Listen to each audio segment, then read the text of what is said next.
And I talked to their head of pricing and packaging, and he gave me this one line, and it changed my life. And he said, "You want to know how we get the crazy returns that we do?" And I was like, "Yeah, obviously, I want to know what you guys do." Now, obviously, they do lots of things, but the one thing that he pulled out, he said, "We just know the company that we're buying's customers better than they do." And so we go into the data room. So whenever you do an acquisition, there's something called a data room. You put all the data for your business in there so people can analyze it and make a decision about whether they want to invest. And so we go into the data room, and we analyze all their customers, and we say, okay, we order them by who pays the most and who's worth the most. And we say, this is the 20% that does 80% of the revenue. And what they do is they look at what channels those people come in on, what offers, what marketing those customers do.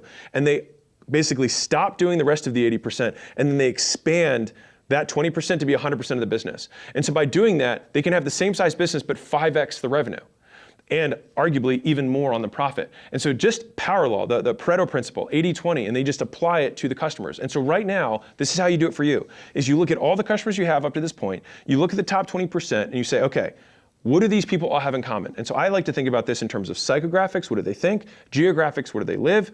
Demographics, what do they look like? And then I would say like actions, like what have they done or what did they do to get this result? And so when I look at each of those frames, I try and eliminate as many variables as I can so I get to 2 or 3 variables that clump all the best customers together. And then I make that in my marketing, and I tell my sales team we only sell these people going forward because I know that these people are worth 5 times more, 10 times more. And then guess what's able to happen?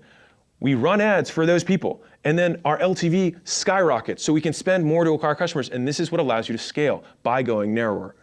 And so the problem is that most business owners can't say no to fast money, and so they never get the big money. And so I had 2 companies that came out for a workshop that we had, and they were both agencies. It was a very simple example.